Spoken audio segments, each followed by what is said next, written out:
WWE में wrestlers body transformations करते रहते हैं। काफी बार वो नोटिस होती है और काफी बार वो बहुत ज्यादा नोटिस होती हैं। तो आज बात करते हैं ऐसे ही टॉप 10 सुपरस्टार्स की जिनके करियर में करी उन्होंने बहुत सी ट्रांसफॉर्मेशंस। कुछ अच्छी रही तो कुछ बहुत बुरी।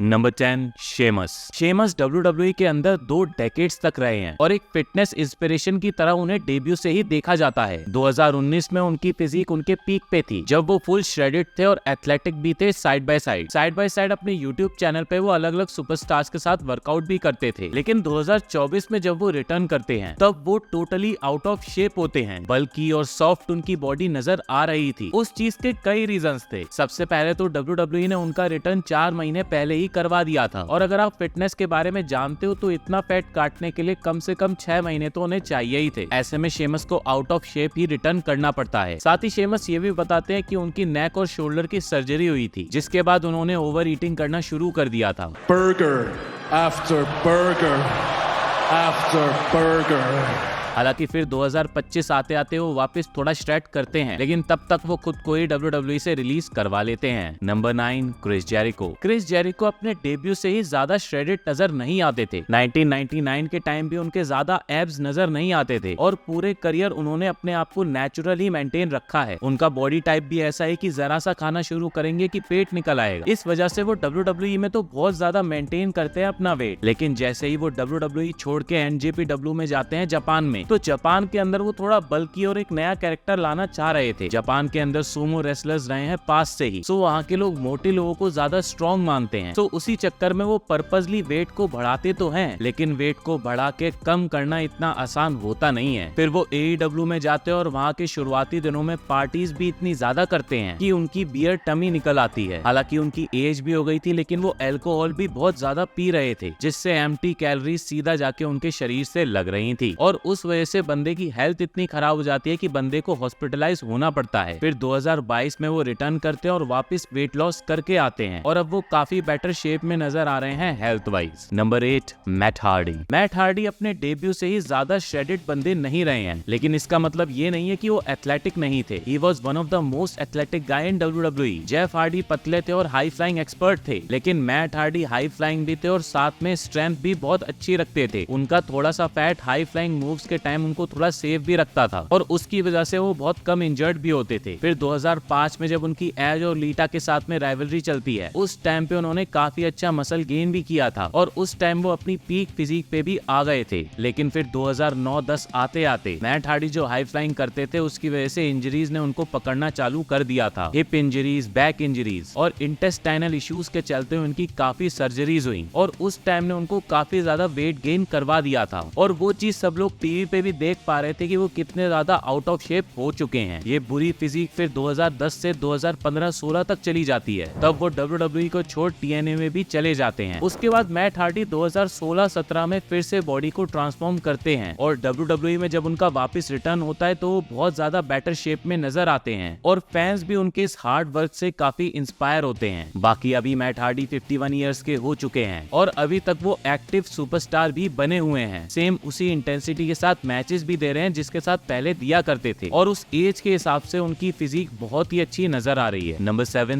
Big show. WCW के टाइम पे बिग शो सिर्फ एक जायंट नहीं थे बल्कि एक एथलेटिक जायंट थे। टॉप रोप से कूदना हो या फिर ड्रॉप किक मारना बंदा सब कर देता था 170 किलो के साथ भी। फिर जब वो WWE में आते हैं तो उनसे बोला जाता है कि आप और ज्यादा जायंट लगोगे अगर आप अपना वेट पुट ऑन कर लेते हो। तो बिग शो वेट गेन कर 170 से 200 किलो तक पहुंच जाते हैं जो उनकी बॉडी पे नेगेटिव तो असर कर रहा था लेकिन WWE के चेक्स इतने बड़े थे कि वो वेट गेन करते जा रहे थे। 2015 तक बिग शो बन के रहते हैं। इवन तब भी वो थोड़े बहुत एथलेटिक मूव्स करने का ट्राई तो करते थे लेकिन वो इतने वहाँ पे परफेक्ट नजर नहीं आते थे। फिर एक बार लॉकर रूम में जॉन सीना और बिग शो बैठे हुए थे और जॉन सीना सबसे बोल देते हैं कि भाई कौन देखना चाहेगा एब्स वाला जायंट। वो एक तरीके से बिग शो को वहाँ पे टीज कर रहे थे। John just looks at me deadpan and goes, "Yeah, a giant with abs.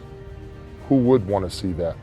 और बिग शो इस चीज को चैलेंज की तरह ले लेते हैं और 2017 में अपना वेट कम करके एब्स निकाल ही लेते हैं और उस टाइम पे बिग शो अपने करियर में सबसे हाईएस्ट पीक पे अपनी बॉडी पहुंचा देते हैं। हालांकि वो AEW में जाके वापस 200 किलो के ही हो जाते हैं, लेकिन ओवरऑल बिग शो ने एक बार प्रूव तो किया कि जायंट्स भी एब्स निकाल सकते हैं। Number 6 the Undertaker. अंडरटेकर की हाइट 6'10" है और स्टार्टिंग से उनकी फिजिक एक बास्केटबॉल प्लेयर की रही है, क्योंकि वो अर्ली डेज में कॉलेज बास्केटबॉल बहुत ज्यादा खेला करते थे। जब वो WWE में आते हैं उनकी बॉडी काफी लीन और काफी नॉर्मल थी, ना ज्यादा इतनी बॉडी थी और वो कपड़ों से अपने आप को कवर भी रखते थे। भाई 1998 के टाइम उन्होंने अपनी फिजिक को पीक पे पहुंचा दिया था और ब्रॉडर शोल्डर के साथ वो नजर आने लगे थे, लेकिन फिर 2000 के टाइम उन्हें काफी ज्यादा जॉइंट में इंजरी हो जाती है और रिकवरी की वजह से उनको वहाँ पे ब्रेक भी लेना पड़ता है और फिर जब वो रिटर्न करते हैं वो अमेरिकन बैड एस के कैरेक्टर के साथ में रिटर्न करते हैं। तब उनकी बॉडी सबसे ज्यादा बल्की फेज में थी और काफी स्लो वो नजर आते थे। उनके मैचेस भी काफी ज्यादा स्लो दिखते थे क्योंकि इस टाइम पे वो एजिलिटी खत्म हो गई थी अंडरटेकर की। और फिर 2004 ऑनवर्ड्स वो फिर से डेडमैन की तरह रिटर्न करते हैं और इस बार वो वेट कट करके आते हैं। उस वक्त अंडरटेकर MMA और बॉक्सिंग भी बहुत ज्यादा करने लगे थे, उसकी वजह से उनकी लुक थोड़ी हैवी लेकिन एथलेटिक बनी हुई थी। उस टाइम पे इवन अंडरटेकर के एब्स भी नजर आने लगे थे और उसके बाद उस अच्छी फिजिक की उनको आदत हो जाती है, तो वो अपने करियर के एंड तक अपनी फिजिक को मेंटेन रखते हैं। इवन जॉन सीना के साथ में मैच करने के लिए उन्होंने लिटरली बहुत ज्यादा वेट लॉस किया था, लेकिन अफसोस उनका मैच उनके साथ सिर्फ 3 मिनट का ही विंस मैकमैन सेट करते हैं। नंबर 5 केन। जब नाम अंडरटेकर का आता है तो वहाँ पे केन का नाम आ ही जाता है, लेकिन इन दोनों की कहानी भी बड़ी अलग रही है। जब अंडरटेकर आउट ऑफ शेप थे तब केन अपनी टॉप फिजिक पे थे, फिर जब अंडरटेकर शेप में आए तो केन की फिजिक बिगड़ गई। 2015 तक तो बंदे की फिजिक इतनी बिगड़ गई थी कि कपड़े भी उसको छुपा नहीं पा रहे थे। एक्चुअली उस टाइम पे केन मेयर भी बन गए थे, सो WWE में रेसलिंग करना उनकी फर्स्ट प्रायोरिटी नहीं रह गई थी। हालांकि केन अपने मोस्ट ऑफ द करियर में शेप में ही रहे हैं। 2001 के टाइम भी जब वो मास्क पहना करते थे और इवन जब वो मास्क उतार देते हैं तब वो हमें सिर्फ टाइट्स में रेसलिंग करते हुए भी नजर आते हैं और शेप में नजर आते हैं। Number 4 Dustin Rhodes. अभी तक आपने जितने भी सुपरस्टार्स के बारे में सुना उन्होंने अपने करियर की स्टार्टिंग अच्छी बॉडी के साथ की, लेकिन डस्टिन रोड्स को स्पेशली WWE में लाया गया था एक बल्कि कैरेक्टर दिखाने के लिए। हालांकि फिर भी वो उस टाइम पे बॉडी सूट पहन के काफी एजाइल नजर तो आते थे, लेकिन उनको काफी ज्यादा एडिक्शन प्रॉब्लम थी और उन एडिक्शंस की वजह से वो 2002 तक काफी ज्यादा डिप्रेस भी हो गए थे। उन्होंने वेट गेन कर लिया था और बहुत ज्यादा आउट ऑफ फिजिक चले गए थे। वो ये बात बाद में बताते भी हैं कि उनको बिल्कुल फर्क नहीं पड़ता था उस टाइम पे कि उनकी बॉडी कैसा रिएक्ट कर रही है। वो बस नशे में चूर थे और गंदे गंदे नशेओं में चूर थे, लेकिन वक्त के साथ फिर वो सुधरते और काफी वेट कम भी करते हैं। और फिर जब उनका मैच उनके भाई के साथ होता है तब वो अपनी टॉप कंडीशन में नजर आते हैं, जो कि उनके डेब्यू के टाइम भी हमें नजर नहीं आती है। और फिर वो अपने भाई के साथ एक 5 स्टार क्लासिक मैच भी देते हैं। Number 3 Scott Hall. जब स्कॉट हॉल रेजर रमोन के नाम से जाने जाते थे तब उनकी बॉडी और उनके लुक्स उनको बिल्कुल ग्रीक गॉड बना के दिखाते थे, लेकिन फिर वक्त के साथ उनके दारू के एडिक्शन ने उनको टोटली आउट ऑफ शेप कर दिया। हालत इतनी खराब हो गई थी कि WWE ने तो हाथ जोड़ लिए थे, लेकिन TNA फिर उनको एक मौका देती है। लेकिन शायद वो TNA और उनके खुद के करियर का भी सबसे बुरा टाइम था। वो इतने आउट ऑफ शेप हो गए थे कि रेसलर लगना ही उनका बिल्कुल खत्म हो गया था और उस टाइम भी उनके नशे पत्ते फुल चल रहे थे, जो कि उनके चलने फिरने से ही सबको समझ आ जाता था। वेट इतना बढ़ गया था कि अपने पुराने अटायर को छोड़ के बंदे को जेनजी कपड़े पहनने पड़ते हैं रेसलिंग करने के लिए। और बुरी बात तो ये थी कि वो अपनी लाइफ के एंड तक उस चीज से रिकवर ही नहीं कर पाते हैं। नंबर 2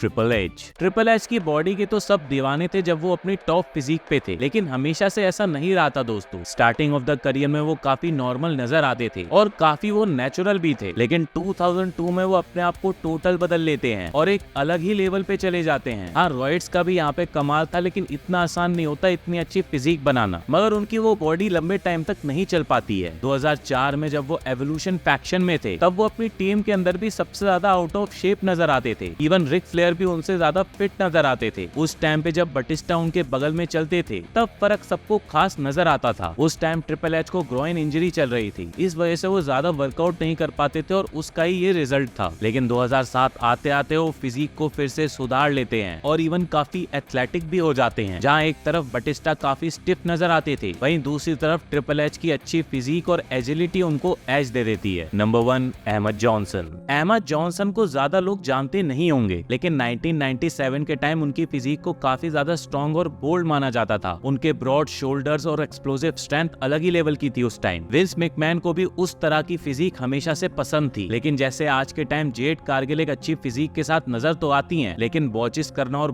बोरिंग प्रोमो देना उनका रेगुलर काम हो गया है। उस टाइम पे अहमद जॉनसन भी सेम टाइप के नजर आते थे। विल्स उन्हें अच्छा खासा पुश देते हैं लेकिन एंड में कुछ रिजल्ट नहीं निकलता। वही एंड ऑफ 2000 में जब उनका वक्त WWE में एंड होने वाला था, वो उस टाइम पे आउट ऑफ शेप होना भी चालू हो गए थे। फिर जब वो WCW में डेब्यू करते हैं, उस टाइम पे उनकी फिजिक पूरी तरीके से ही बदल गई थी और WCW के अंदर तो वो बिल्कुल भी तैयार नहीं थे। वो अपने करियर के सबसे वर्स्ट कंडीशन में वहाँ पे नजर आते हैं, जो कि सारे फैंस को नोटिस भी होता है। ना उनकी तब तक एक्सप्लोसिव स्ट्रेंथ बचती है और बॉचेस तो वो पहले से करते आ ही रहे थे। कुछ टाइम में WCW उनको भी रिलीज कर ही देती है। तो दोस्तों ये थे टॉप 10 सुपरस्टार जिनके अलग अलग करियर के टाइम पे अलग अलग टाइप की हमें फिजिक देखने को मिली। अब आपको नेक्स्ट टॉप 10 सीरीज कौन से टॉपिक पे चाहिए कमेंट बॉक्स में जरूर बताइए। मिलता हूँ अब आपको नेक्स्ट वीडियो के साथ में, तब तक के लिए सायोनारा।